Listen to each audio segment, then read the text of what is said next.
الحمد لله رب العالمين والصلاة والسلام على اشرف الانبیاء والمرسلین اما بعد 10ویں پارے کے شروع میں اللہ رب العالمین نے اگر اللہ تعالیٰ مسلمانوں کو جنگ کے اندر جہاد کے اندر غلبہ عطا فرمائے، مال غنیمت عطا فرمائے، تو مال غنیمت کے احکام بیان فرمائے ہیں کہ مال غنیمت کے کل 5 حصے کیے جائیں گے، جس میں سے 4 حصے 80% وہ تو مجاہدین میں تقسیم کیے جائیں گے، اور اس کی تفصیل یہ ہوگی کہ جو پیادہ ہیں انہیں 1 حصہ اور جو گھڑ سوار ہیں انہیں 3 حصے جو ہیں وہ ادا کیے جائیں گے، اور جو 5واں حصہ یعنی 20% مال غنیمت کا حصہ ہے اس کے مزید آگے 5 حصے کیے جائیں گے۔ ان 5 حصوں میں سے 1 حصہ اللہ اور رسول کا ہوگا، 1 حصہ رسول کریم صلی اللہ علیہ وسلم کے رشتہ داروں کا ہوگا،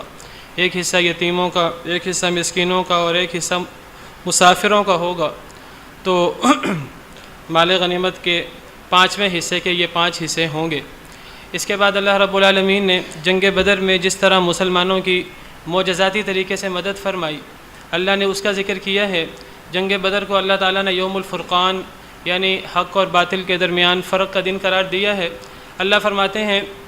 کہ اے نبی صلی اللہ علیہ وسلم، آپ پر ہمارا احسان عظیم یہ ہوا اذ یریکہم اللہ فی منامک قلیلا، کہ اللہ نے آپ کو خواب دکھایا جنگ بدر سے پہلے، اور خواب میں آپ کو کافروں کے لشکر کی تعداد جو دراصل 1000 تھی اللہ نے بہت تھوڑی دکھائی،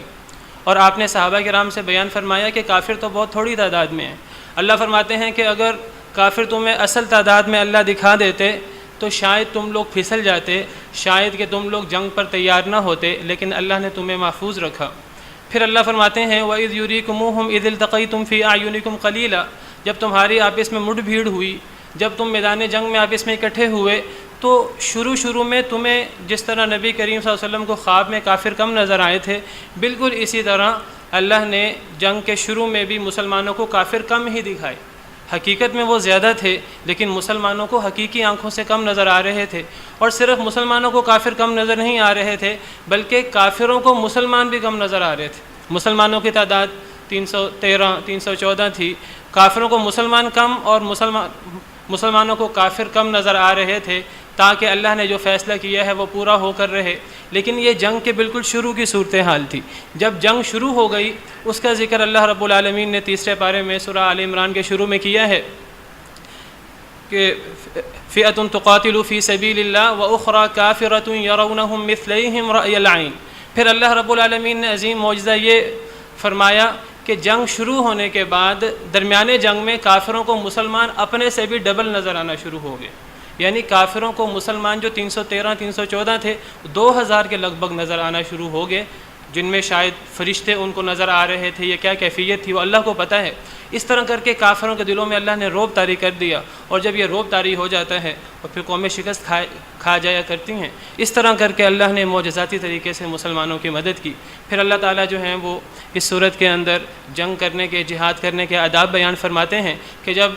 مسلمانوں کی کافروں سے مڑ بھیڑ ہو تو ایسے موقع پر اللہ فرماتے ہیں اذا لقیتم فئۃ فاثبتوا، جب تم کسی جماعت سے ملو، جہاد کا موقع ہو تو ثابت قدمی کا مظاہرہ کرنا ہے۔ جو بندہ جو ہے وہ ثابت قدمی کی بجائے بھاگنے کی کوشش کرے گا تو فرمایا کہ یہ السبع الموبقات، یہ 7 ہلاک کرنے والے گناہوں میں سے ایک گناہ ہے حدیث مبارکہ کے مطابق۔ فرمایا ثابت قدمی کا مظاہرہ کرنا ہوگا، وَاذْكُرُوا اللَّهَ كَثِيرًا، اللہ کا بہت زیادہ ذکر کرنا ہوگا۔ ایک ہے ظاہری تدبیر ثابت قدمی، اور دوسرا اللہ کے ساتھ روحانی تعلق، اس کو مضبوط کرنا ہوگا۔ یہ چیزیں ہوں گی تو پھر تم کامیاب ہوگے۔ اللہ کا زیادہ ذکر کرنے سے کیا فائدہ ہوگا؟ اگر تعداد کم ہوگی، اللہ کا زیادہ ذکر کرنے سے اللہ تمہاری طرف متوجہ رہیں گے اور تمہاری مدد ہوگی، اور اگر تمہاری تعداد زیادہ ہوگی، کافروں کی تعداد کم ہوگی، تو اللہ کا ذکر کرنے سے کم از کم تمہارے دلوں کے اندر تکبر اور فخر اور اس قسم کے جذبات پیدا نہیں ہوں گے۔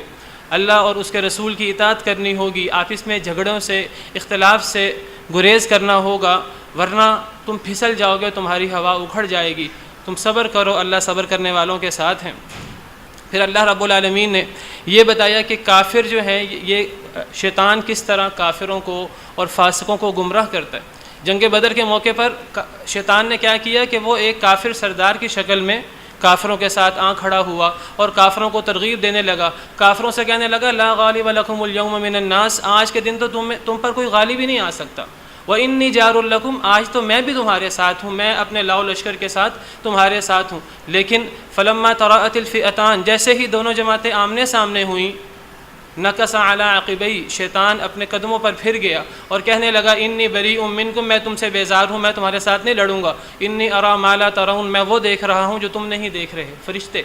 میں فرشتوں کو دیکھ رہا ہوں جو تم نہیں دیکھ رہے۔ یہ شیطان کا ہمیشہ سے طریقہ کار ہے کہ دھوکہ دہی کر کے، دھوکہ دے کے لوگوں کو ورغلاتا ہے اور گناہ اور کفر پر لگا دیتا ہے، اور جب لوگ اس کے رستے پر چل پڑتے ہیں تو وہ شیطان پیچھے ہٹ جاتا ہے، تو اس طرح کر کے وہ گمراہ کرتا ہے۔ اللہ تعالیٰ نے سورہ حشر میں اس طریقہ کار کو واضح کیا، کمثل الشیطان اذ قال للانسان اکفر، شیطان کی مثال جب اس نے انسان سے کہا کفر کر، فلما کفر قال انی بریء منک، جب انسان کفر کر لیتا ہے تو شیطان کہتا ہے میں تجھ سے بیزار ہوں، انی اخاف اللہ رب العالمین، میں اللہ سے ڈرتا ہوں۔ تو اللہ فرماتے ہیں فکان عاقبتہما، ان دونوں لوگوں کی سزا، شیطان کی بھی اور جو شیطان کے وار میں آ جاتا ہے، انہما فی النار خالدین فیہا، کہ دونوں آگ میں جائیں گے جس میں وہ ہمیشہ ہمیشہ رہیں گے، وذالک جزاء الظالمین۔ پھر اللہ تعالیٰ نے فرمایا کہ کس طرح جب کافر مردار ہوئے اور کافروں کو فرشتوں نے فوت کیا، تو کس طرح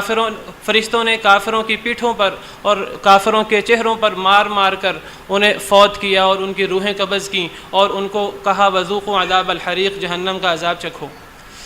اس کے بعد اللہ تعالیٰ نے کافروں کی مثال بیان کی کہ اللہ کے نزدیک کافروں کی مثال ایسے ہے، ان شر الدواب عند اللہ الذین کفروا، اللہ کے نزدیک بدترین چوپائے وہ کافر ہیں جی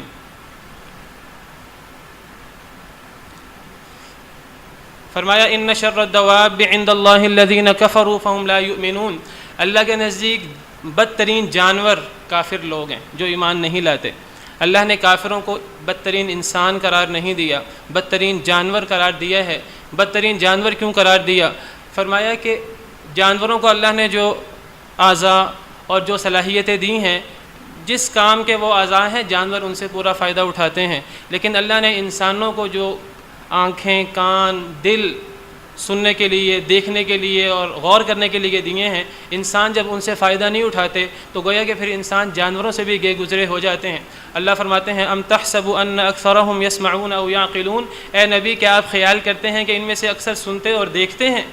غور کرتے ہیں؟ انہم الا کالانعام، یہ تو جانوروں کی طرح ہیں، بل ہم اضل سبیلا، بلکہ یہ تو جانوروں سے بھی زیادہ گمراہ ہیں، والعیاذ باللہ۔ اس کے بعد اللہ رب العالمین نے اس یہ سورہ انفال اور سورہ توبہ، اس میں اللہ تعالیٰ نے جنگ کے، جہاد کے بہت سارے احکامات بیان فرمائے ہیں۔ تو اللہ فرماتے ہیں وَأَعِدُّوا لَهُم مَّا اسْتَطَعْتُم مِّن قُوَّةٍ، کہ اے مسلمانوں ان کافروں کے خلاف تم جتنی قوت اختیار کر سکتے ہو، جتنی قوت حاصل کر سکتے ہو کرو۔ وَمِن رِّبَاطِ الْخَيْلِ، گھوڑوں کو بھی باندھ کر رکھو، جتنی قوت حاصل کر سکتے ہو، جتنے گھوڑے تم حاصل کر سکتے ہو، تیار رکھ سکتے ہو، جنگ کے لیے تیار رکھو۔ قوت کیا ہے؟ نبی کریم صلی اللہ علیہ وسلم نے حدیث مبارکہ میں قوت کی وضاحت کرتے ہوئے فرمایا الا ان القوت الرمی، الا ان القوت الرمی، الا ان القوت الرمی، خبردار اصل قوت پھینکنا ہے، تیر اندازی ہے۔ اس زمانے میں اصل قوت پھینکنا اور تیر اندازی تھی، آج بھی اصل قوت پھینکنا ہے، آج تیر اندازی نہیں، آج میزائل سازی، آج میزائل اور ایٹم بم اور یہ چیزیں جو ہیں یہ اصل قوت ہے۔ اور اسی طرح گھوڑوں کو باندھنا، آج جتنے گھوڑے استعمال ہوتے ہیں پہاڑوں وغیرہ کے اندر، وہاں گھوڑے استعمال ہوں گے، جہاں گھوڑے استعمال نہیں ہوتے وہاں ٹینک اور جنگی جہاز اور یہ چیزیں استعمال ہوں گی۔ تو کافروں کے خلاف ان چیزوں کو زیادہ سے زیادہ تیار رکھنا چاہیے، اس کے لیے زیادہ سے زیادہ کوشش کرنی چاہیے۔ جس طرح مسلمانوں کا یہ فریضہ ہے کہ وہ مسجدیں آباد کریں، نماز، روزہ، زکوٰۃ کا اہتمام کریں، اس طرح مسلمانوں کا یہ بھی فریضہ ہے بالکل اسی طرح کہ وہ جنگی تیاری کریں۔ اس سے کیا ہوگا؟ ترہبون بہ عدو اللہ وعدوکم، تم اس سے اللہ کے دشمنوں اور اپنے دشمنوں کو ڈرا کر رکھو گے، انہیں خوف زدہ رکھو گے۔ صرف اس سے تمہارے ظاہری دشمن خوف زدہ نہیں ہوں گے، وآخرین من دونہم لا تعلمونہم اللہ یعلمہم، ایسے لوگ بھی خوف زدہ ہوں گے جو تمہارے ظاہری دشمنوں کے علاوہ ہیں، جنہیں تم نہیں جانتے اللہ جانتے ہیں، منافق قسم کے لوگ جو ظاہراً ہمارے جیسے مسلمان ہوتے ہیں، ظاہراً ہم سے بڑی پیار و محبت کی بات کرتے ہیں، لیکن اندر سے جو ہیں وہ ہمارے خلاف ہوتے ہیں اور وہ کافروں کے جاسوس ہوتے ہیں۔ اور فرمایا کہ صرف ظاہری تمہارے دشمن وہ اس سے خوف زدہ نہیں ہوں گے، یہ منافق بھی اس سے خوف زدہ ہوں گے، اور اس سلسلے میں تمہیں جو کچھ خرچ کرنا پڑے وہ خرچ کرو۔ پھر اس کے بعد فرمایا یا ایھا النبی حرض المؤمنین علی القتال، اے پیارے حبیب صلی اللہ علیہ وسلم مومنوں کو جہاد پر ابھاریے۔ جہاد کی فضیلت اور اللہ کی تمہارے ساتھ مدد یہ ہوگی، ان یکم منکم 20 صابرون یغلبوا 200، اگر تم میں 20 صبر کرنے والے مسلمان ہوں گے وہ 200 کافروں پر غالب آ جائیں گے، 10 گنا پر۔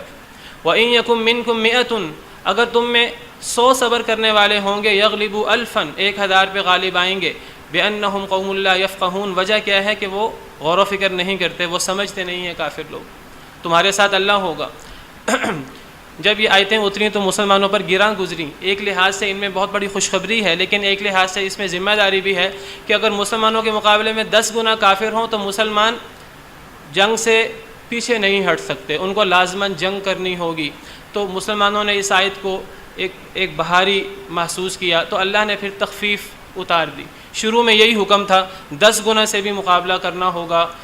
جنگ سے پیچھے نہیں ہٹ سکتے، لیکن پھر اللہ نے صحابہ کرام کے دور میں ہی، قرآن کریم میں ہی اللہ نے تخفیف اتار دی، اور اللہ نے فرمایا کہ اللہ نے تم سے تخفیف کر دی ہے، اللہ کو پتہ ہے تم میں کمزوری آ گئی ہے، اب اگر تم میں 100 صبر کرنے والے ہوں گے تو 200 پر غالب آ جائیں گے، اور اگر تم میں 1000 صبر کرنے والے ہوں گے تو 2000 پر غالب آ جائیں گے۔ تو اب اگر کافر ڈبل ہوں تو پھر مسلمان جو ہیں وہ جہاد سے منہ نہیں موڑ سکتے۔ پھر اس کے بعد جب جنگ بدر میں اللہ تعالیٰ نے مسلمانوں کو فتح اور غلبہ عطا فرمایا اور 70 کافروں کے بڑے بڑے اساتین، بڑے بڑے سردار مردار ہوئے اور 70 کو قید کر لیا گیا، پھر نبی کریم صلی اللہ علیہ وسلم نے صحابہ کرام سے مشورہ کیا۔ آپ ہر کام مشورے سے کرتے تھے، جس کام کے بارے میں صریح وحی نہ ہوتی تو آپ نے مشورہ کیا کہ ان قیدیوں کے بارے میں کیا کرنا چاہیے، تو بعض صحابہ کرام نے کچھ مشورہ دیا، بعض نے کچھ مشورہ دیا، تو آخرکار نبی کریم صلی اللہ علیہ وسلم نے حضرت ابوبکر صدیق کے مشورے سے قیدیوں کے بارے میں یہی طے کیا کہ انہیں قتل نہ کیا جائے بلکہ انہیں فدیہ لے کر چھوڑ دیا جائے تاکہ اسی فدیے سے اسلام کے غلبے کا کام کیا جائے۔